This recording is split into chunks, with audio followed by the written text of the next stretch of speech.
Well, hello again. This is Rich Eisen of the Open Mic, and if you're here with me today, you're here because you're used to seeing me talk with writers from around the spectrum, mostly mystery and thriller and noir. Today, I'm thrilled to be joined by really one of the best um, military horror, dark fantasy authors out there. Weston Ochse, how are you doing this evening, sir? Hey man, I'm doing great. Thanks for asking and thanks for having me here. Absolutely. And do you prefer Wes or Weston? Either one is fine. Okay. All right. Well, uh, let's get right into it because I know you have a couple of new books that have come out this year, and I really want to hear about them because that's always the focal point here. I want to make sure I got them right too. Aliens, Infiltrator, and then the next in the Grunt Life series, which is a Task Force Umbra novel. So tell us a little bit about the new novels. So actually, this year I have Bone Chase, which you might not be familiar with from Simon and Schuster. Okay. Um, and then I I thought have that came out last year. Did that only come it out? came out at the end of last year. It Okay. was like its quo was right out the end of COVID. So I'm Okay. trying to push it to this year. So Okay. so this is me trying to, leak that into this conversation. Absolutely. Um, Feel free. um, so there's Bone Chase, and then there is Alien Infiltrator, and then Preacher's Daughter, which is it's not part of the Grunt Life universe. It's part of the Burning Sky universe. Oh, okay. Got it wrong. That happens, which is why I always ask you to correct me here because That's okay. I got a bunch of stuff. I mean, to be able to say I have universes is pretty awesome. I mean, I thank the publishers for letting me, write these things I want to write, and I guess I so appreciate them. right. Well, tell me. Of course, I think most of us are familiar with Alien and the movies, the other elements. Now, this book is tied to a video game, though, correct? Sure. So I can never do something easy, evidently, in the writing industry. Um, the writing gods look at me and they say, "Wes, you're the one where we're going to really mess with you." And so, not only do I have to deal with a game company, but I'm the first tie-in writer for Aliens to deal with Disney. Oh, So I have to deal with Fox, and then Disney, and then Cold Iron Studios. And everybody's cool, everybody's fine, but everybody has their own agenda and everybody has their own things.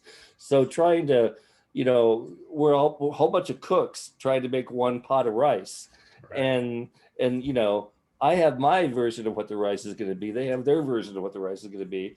And at the end of the day, I'm the one who has to cook the rice. So it took a while for us to, get to the point to where we wanted to cook the right pot of rice, and it was kind of cool. And I here's what I did.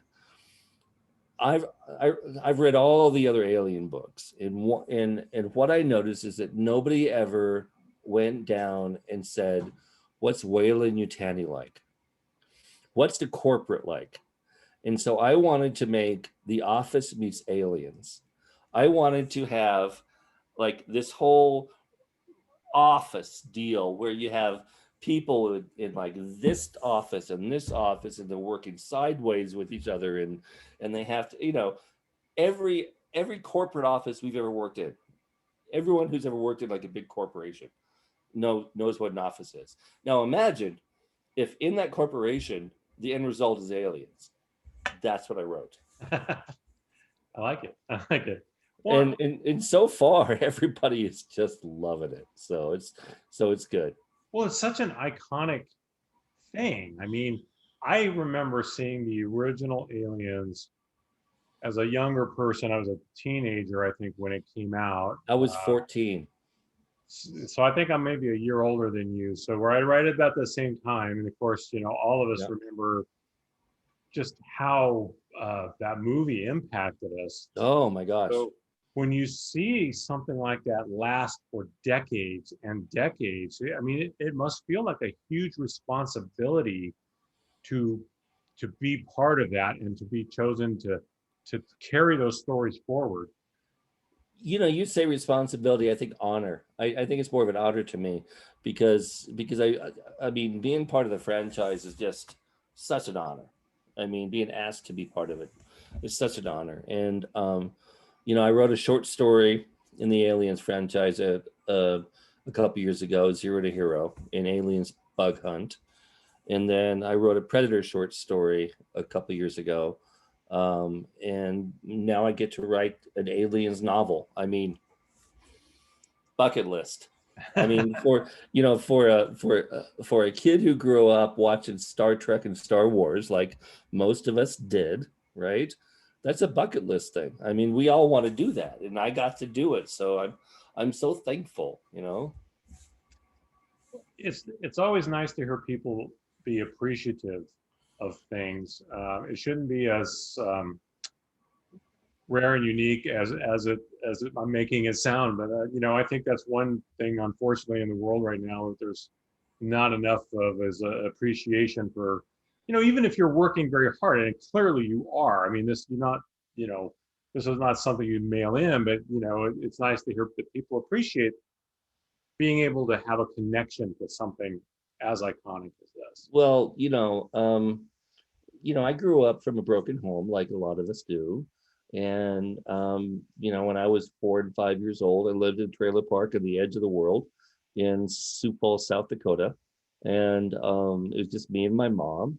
And there's a picture that I look at all the time. It's me standing in front on the little steps of the trailer with a brand new book bag, right? And normally when you have a brand new book bag, you're the happiest person in the universe, right? But the look in that little kid's face was so miserable. He was so unhappy. And it's blue and black. It's a gorgeous book bag. He should have been happy to have it, but he wasn't. And as I grow older, I want to make that kid proud, because I was that kid, and I want that kid to know that, there is something after that, and he can be somebody. And I'm trying to be that good person that he wanted to be back then. So sure, that's a worthy goal for sure. Um, tell me a little bit about Bone Chase too. That sounded fascinating. So Bone Chase. So working authors, and I use the term working author to describe someone who has constant contracts, right? And I've had a constant contract for 10 years, knock on wood. Thank you very much, universe. But we all, not only do we write for what we are contracted for, but we have pet projects. And Bone Chase was a pet project. It took me 3 years to research it. And it had to do with the idea that two things interested me. And I'm a big pseudoscience guy. I don't know about you, but I love pseudoscience. One of the things was that in 1916, the Smithsonian got rid of all of they destroyed all of their giant bones. Now, just that word, just that sentence, they destroyed all their giant bones. What? They had giant bones? They destroyed all of them, right? And then you're like, why did you destroy them, right?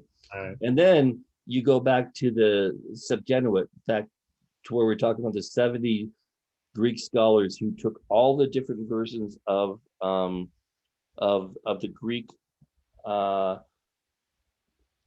the Greek Old Testaments and put them together to one, and they decided to change the term and get rid of the word giant. But they left one reference, and that was in Genesis. There were giants, and there were giants in those days, men of renown, and that's the only thing they left.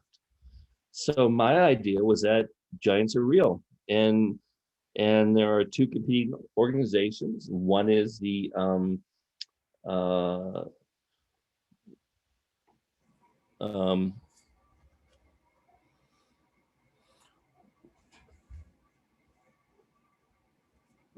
one is one who wants to get rid of them, and one who wants, and the other is one who wants to keep them. And the problem is that I have a lackluster young man who, my protagonist is a out of work math teacher. And it's interesting that I chose him in that so many times, if you read my work, I have a military guy as my protagonist. And I wanted in this time to have somebody who wasn't a military guy. I wanted to have somebody who was just a regular guy, who was like thrust into this whole type of Tom Hanks sort of crazy conspiracy theory that he's forced into. Well, you mentioned something that I always find fascinating, which is research. We so often equate the research for books with nonfiction and that kind of thing. But when as much as you can imagine and make a world and create a universe and make it anything you want, um, they're so often the best ones come so close to the edges of reality that it's really easy for people to buy that. But that takes a lot of knowledge. I mean, you got to get. I think Jonathan Mayberry once described it as if there are 10 aspects of something and I get 9 of them are accurate, are real, I can do anything I want with the 10th. Yeah, I agree. Is that? I mean, tell me about the research that you do for a story like this, or any of your stories where you're saying, okay, I'm going to create this thing that's just out there, but I also want people to go, hey, this, I can relate to that. Tell me a little bit about your research that you do for your books. So I think the difference between fantasy and the stuff I write is research. Fantasy, you have to just basically say, okay, I'm going to set aside my ideas of reality. Okay, I'll accept what he's going to write, and that's not what I write. I'm like John, to where I have a Master of Fine Arts, and I teach college, and I spend a lot of time researching all these different things. And if a reader was to see the tale of everything they did, but they only see the head, they'd be amazed, because I do so much, and frankly, it's fun. I love it. I love going down those rabbit holes. I love, making the notes. I'm a notebook fanatic. I have notebooks all over the place in my office where I just scratch things down all the time. In fact, I picked one up the other day and I'm like, when did I write this? This is a good idea. It's just, I love doing that sort of stuff, and I love research. I told my wife, the other day, I said, pity the internet, because I miss going to libraries. I miss spending a Saturday afternoon at a library and requesting like 20 books to be put on a table so I could leaf through them and make notes. Nobody does that anymore unless you're like New York or Right. maybe Chicago or London or something. Nobody does that anymore. But I miss those days, because when I was younger, I did that, and I loved that. To me, that was a great afternoon. Am I a dork? Sure, absolutely, absolutely. Am I a nerd? Absolutely, but only because I worship knowledge, and I worship the ability of people to. I worship people's ability to take knowledge and make it what they want it to be. Right. Right. Well, we've both referenced Jonathan Mayberry a few times, and people who frequent this channel know that Jonathan's been a guest before, and he's a successful author, and many times over. I mean, more successful. Boy, that undersold it, didn't it? He's a successful author. Yeah, he is. Great guy. And you guys are working together on a new series Yep. called Sleepers. What can you tell me about it? So that's the working title of the series right now. We haven't really dove into it yet. So I was on my way back from fishing in the White Mountains of Arizona, and I got a call from John. And I said, hold on, let me pull over. So I pulled over, we talked. He said, hey brother, I got this idea. I said, what is it? He said, well, I want to write this series about so and so and so and so. And I want you to be part of it. I'm like, okay, well, let's talk. And so we started talking about it. And the more he talked, I got excited because, first of all, I mean, just to work with John's exciting, right? Because John is a force of nature. Yeah. You know, he's a static hurricane wherever he goes. You know, he just pulls in everybody. He's a great person. But I've known John since before he published his first novel. So I've known him in the industry for a long time, and he's known me. Wow. And plus, we're both martial artists. Now, I'm not in the Black Belt Hall of Fame like he is, certainly. But you know, I do have my my multiple fields that I've studied in. But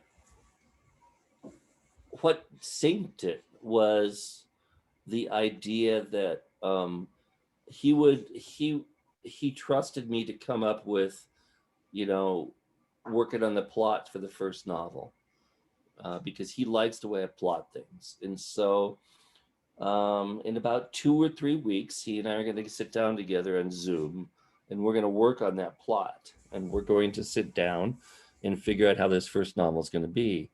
And the idea of Sleepers is that, imagine if you had an alien group come to Earth who decided to be helpers. No, we just want to help you. We just want to be your friends. And they made it so that they're part of each little part of every little piece of everything we do. And I mean, you and I can see where this is going. Mm-hmm. Eventually, you know, if you play the long game, they will turn on you, and then suddenly they're in charge. So way back before, right when this happened, we had some super soldiers who were put asleep just in case this actually happened. And that's the whole idea of Sleepers. Oh, wow. That's awesome. That is awesome. But you're going to have fun with that. But the thing about the super soldiers is this, and this is what John likes about what I was talking about, is I said, well, they can't just be asleep. They have to be living in this alternate universe, because you have to keep their minds engaged all the time. So you remember that one Star Wars episode with Picard where he lived an entire life on a planet in like one episode, and at the end of it he cried because it was like it wasn't really his life. It was just a simulacrum, right? Mm. This is what's going to happen with every single sleeper. They're going to come out of their sleeping with PTSD. Oh, wow. Because they're going to be suddenly told that everything that you have been doing while you're sleeping is not true. This is your real mission. Lots of layers. That's a layer, right? Layers. Right? That's a good one. Yeah. So John and I, we're gonna have a blast with this. Yeah. I bet you are. Well, so let me ask you, because you spent, well, actually, let me back up, because there's a question that he told me once I should ask you this. Apparently there is an origin story about how you guys met. Is this ring with you? An origin story about how we met. Or something unique about how you met? Gosh, I don't know. I mean, I remember meeting him in Pennsylvania during the exact time when New York went black. That was what, 2002 or 3, when they lost all the power in New York City and people had to walk across the bridge. Yeah, I met him then. As far as any fancy origin story, I don't know. You have to ask him. Okay, all right. Well, you spent a lot of years in the military, and I know some of that was with special ops. If I believe I've spent 35 plus years in the military. Yeah. Even though your books like SEAL Team 666 and others have lots of demons and all kinds of supernatural stuff, I'm going to presume you didn't run into any actual aliens or demons, or am I wrong? I've signed an NDA. I can't talk to you about that. All right. Well, then I'm gonna let that sit for just a second for those watching this, going, okay, think about that. What might be out there? What's the thing in most military themed novels that you think maybe is missing or they don't get right? I know there's a lot of these. Most are written by people with military experience. Some aren't. But do you ever, when you see these things, there are things you think, gosh, they always get this wrong, or they leave this out? It's the cost. It's the cost of doing what you do. I mean, you look into Keanu Reeves' eyes when he plays John Wayne, right? And you feel the cost of everything he's done. He's a really good actor. There's a cost in killing people. There's a cost in hurting people. There's a cost in wanting to hurt people. There's a cost in just planning to hurt people, right? It's a thing on your soul that you have now written something that is never going to stop, and it's something that's part of you. So the idea that somebody can kill and laugh and joke and whatever, to me, I call it the Bruce Willis concept, right? I have fun watching Bruce Willis, but as far as an actor and acting in movies where there's a cost, he doesn't really show it. It's fun, let's kill, let's have a good time, let's do whatever. Steven Seagal is the same way. There's a lot of actors the same way. But the thing is that a normal human being, when you think about killing somebody or actually kill somebody, there's a cost to that. And for a character, there has to be a cost to that. And it has to resonate. Definitely, when you read your stuff, one of the things I think that makes your stuff interesting, and I was going to ask you this later, but I think I'll do it now, which is you're not afraid to kill off key characters. And it seems like that's really what you're showing, that there is no free ride. I mean, if 5 go in, only 3 may come out, and that's the reality of doing a mission, even if it's something that's like you say, a fantasy mission. In reality, there's always something that a price to be paid. And so that was something I've definitely noticed. You are not afraid to kill off a key character and show that cost. A lot of writers, though, struggle with that. They fall in love with a character, or they can't fathom the idea of a character being anything but always there and always the same way.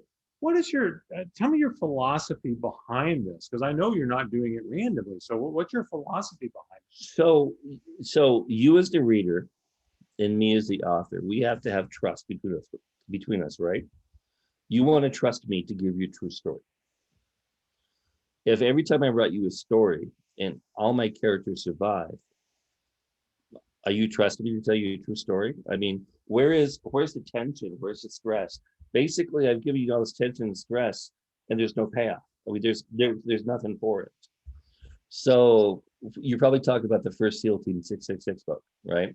Mm-hmm. Where I kill off a major character in the second chapter. Yeah. And that was me laying down the card going, boom, nobody's safe. Because I want you as a reader to know that the stress that you're feeling throughout the novel is real and that every character might die. And that's important. Because, I mean, you know, this isn't a game show. This is a novel to where you're investing in characters, and I'm trying to get you to love them so I can kill them.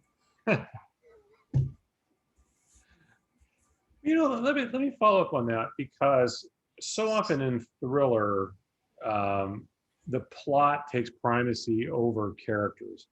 I think most readers, though, really fall in love with characters, maybe more than plot.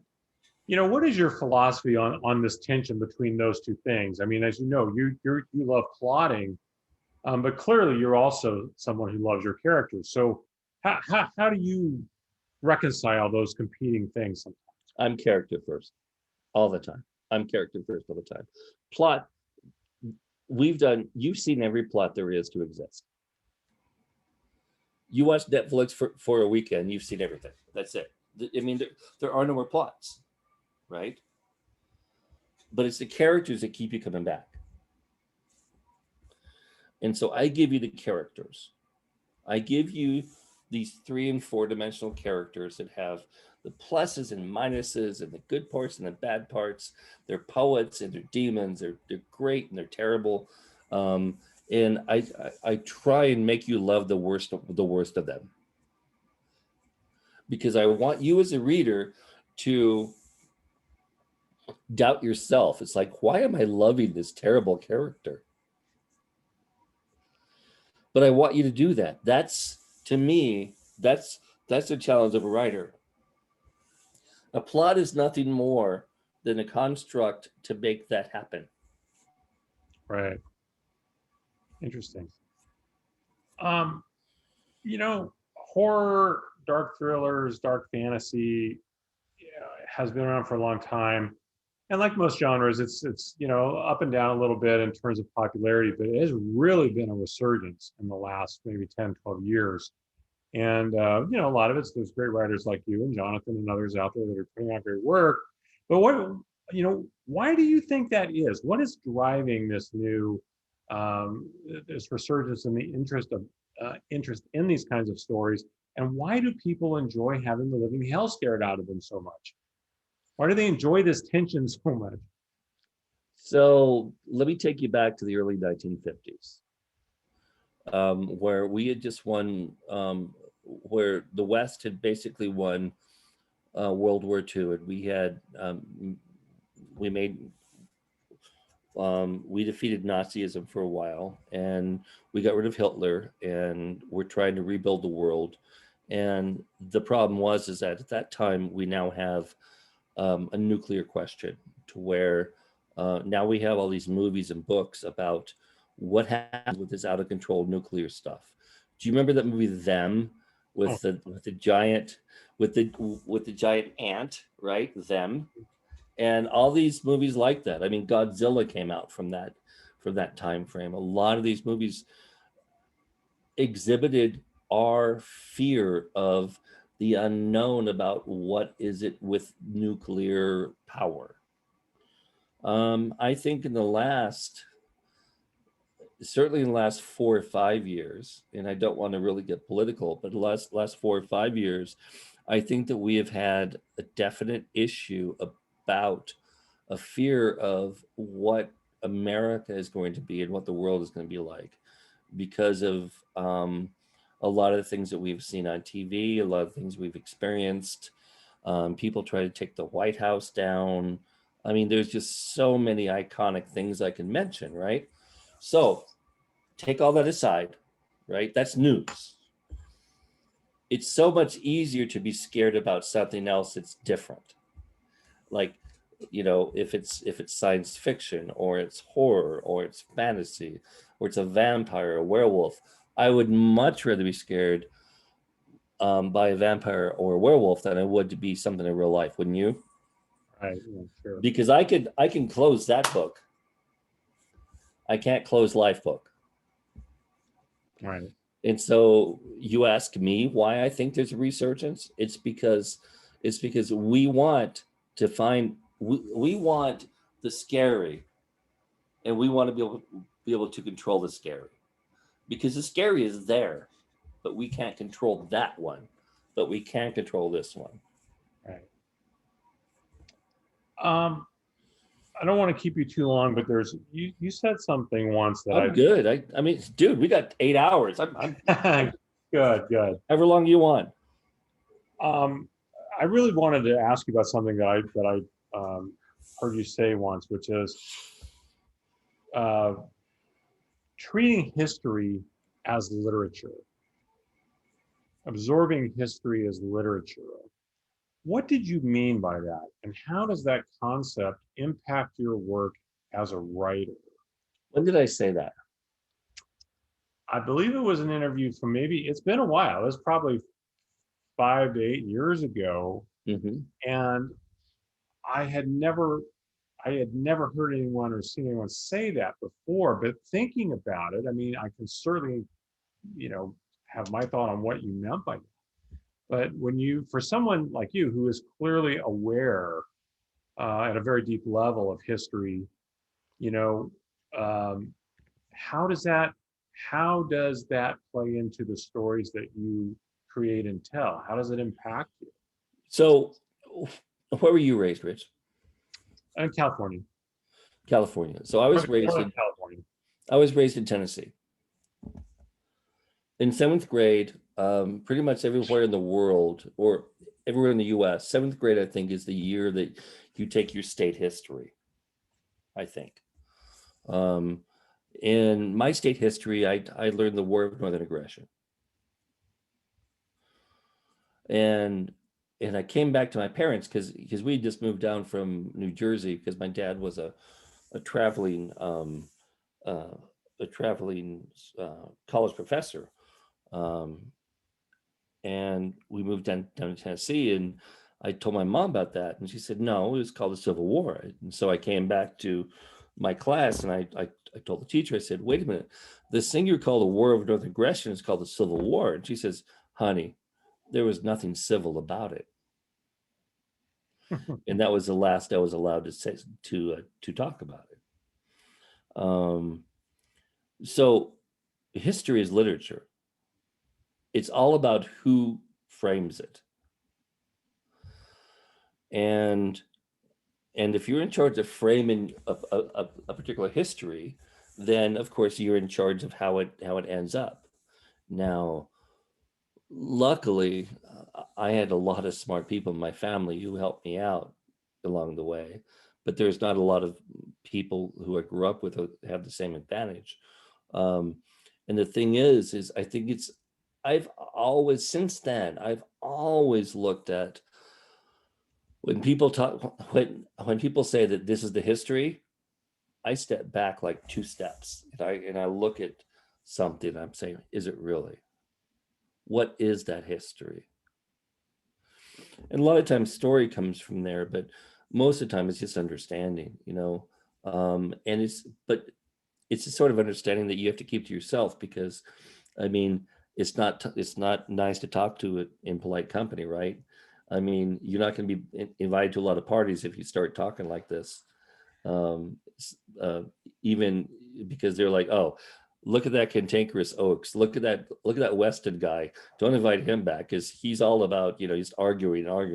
But I'm never like that. So I really keep it to myself most of the time. But it's a fact. Whoever wins the war writes the history, and that's literature.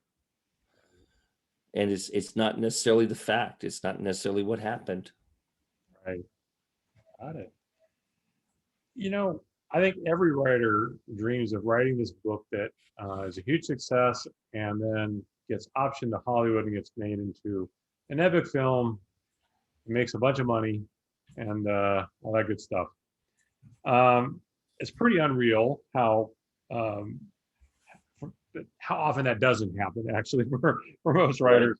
Um, I know SEAL Team 666 got optioned, Yep. but it's been a while. So where are we with that? Because I think that would make just one hellaciously awesome, fun ride for viewers. Are we ever going to maybe see that, or you know? I think we're at the 75% mark right now. I've been in talk with Macmillan Films. So Macmillan Films and we have the same ownership, 50-50, but they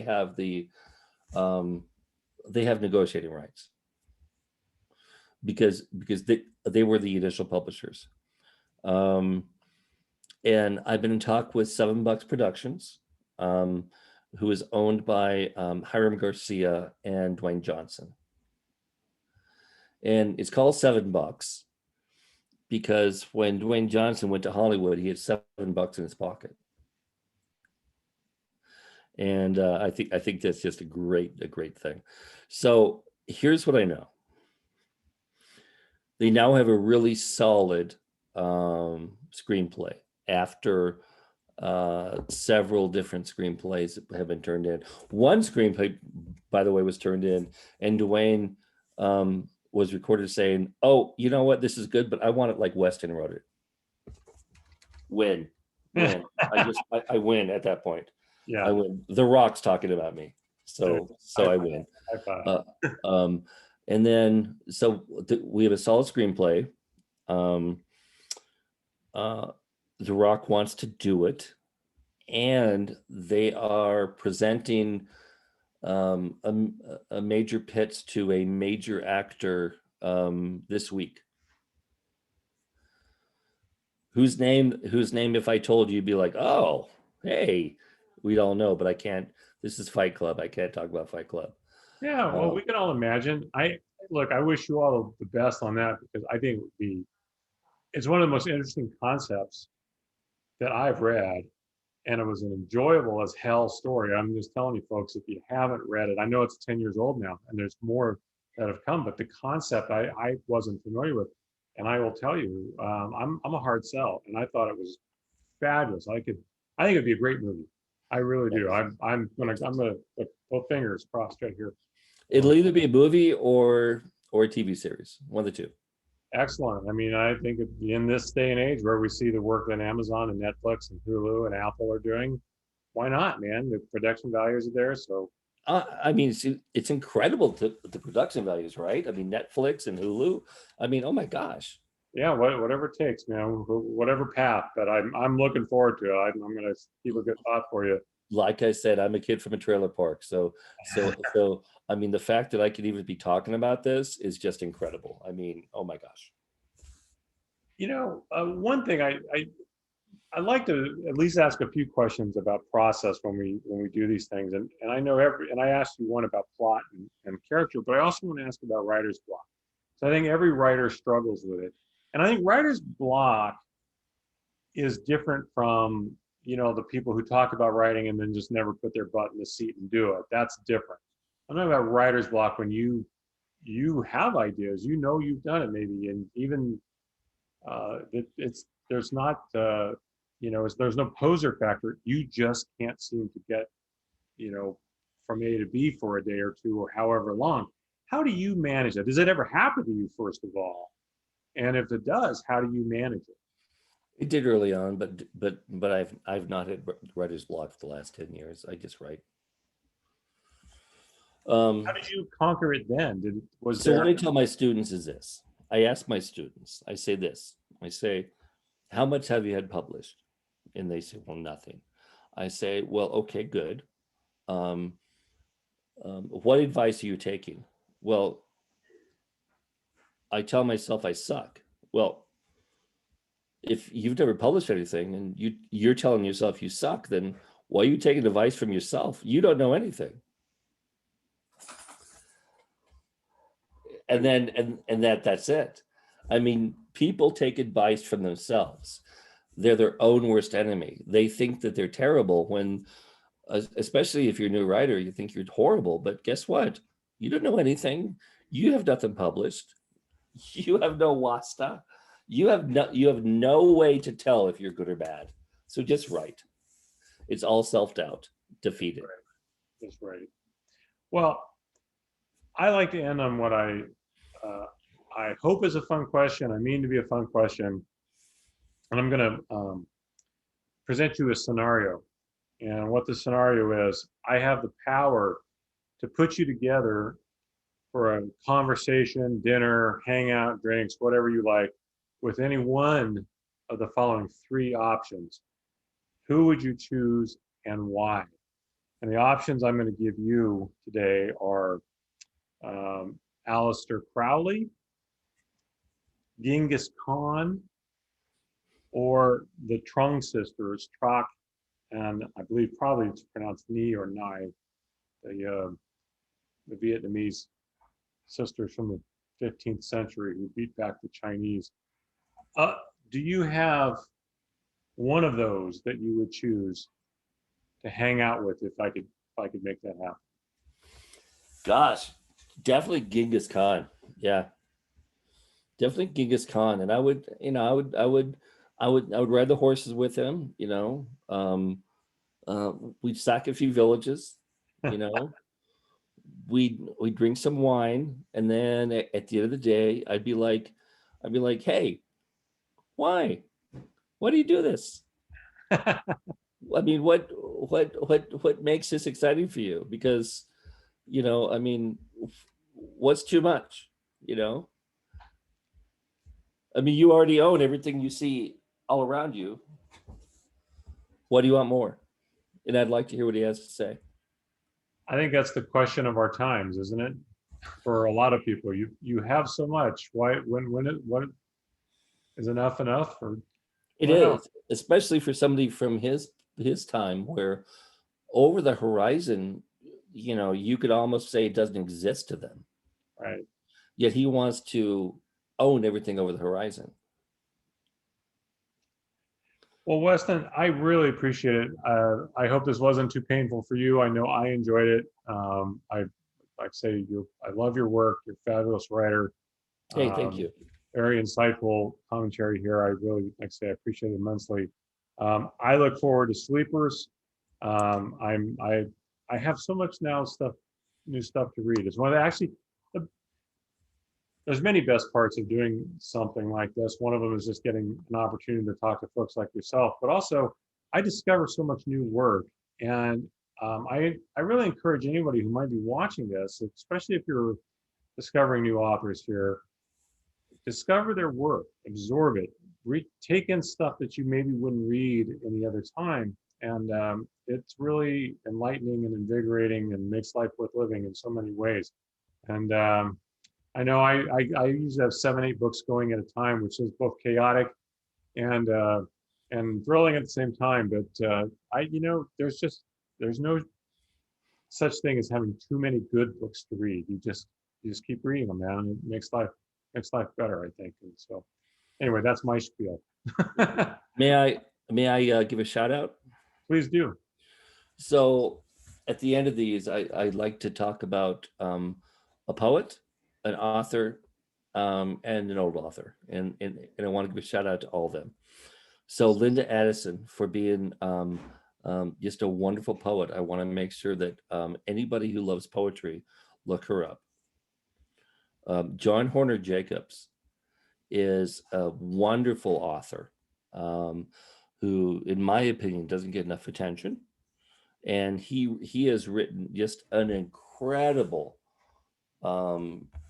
fantasy series called the City Infernal series that really needs attention. I mean, what other horror author do you know who's been published in Playboy recently? He has, right? And then of course I'm doing an interview right now with Michael Moorcock for the next Weird Tales. Oh, okay. And so I've had the fortune to have long, deep conversations with Mike. I call him Mike, isn't that crazy? Over the last couple of weeks, and it reminded me of the one of the best books I ever read, which is called The Warhound and the World's Pain, which is by Michael Moorcock. And if you were to read the first sentence of that, you have to read the whole entire book, because it's one of those things where it opens up with such a fantastic sentence. Which is one of the great parts in writing, is having a killer opening line. That is one of the truly great knacks. I'm not, knack is the wrong word, right? That's a tremendous skill. It is. And Grunt Life was, I think, of the 30 plus books I've written, was the best opening line. I think it was my love of movies that made me choose the Vincent St. Thomas Bridge to kill myself. That's a good line.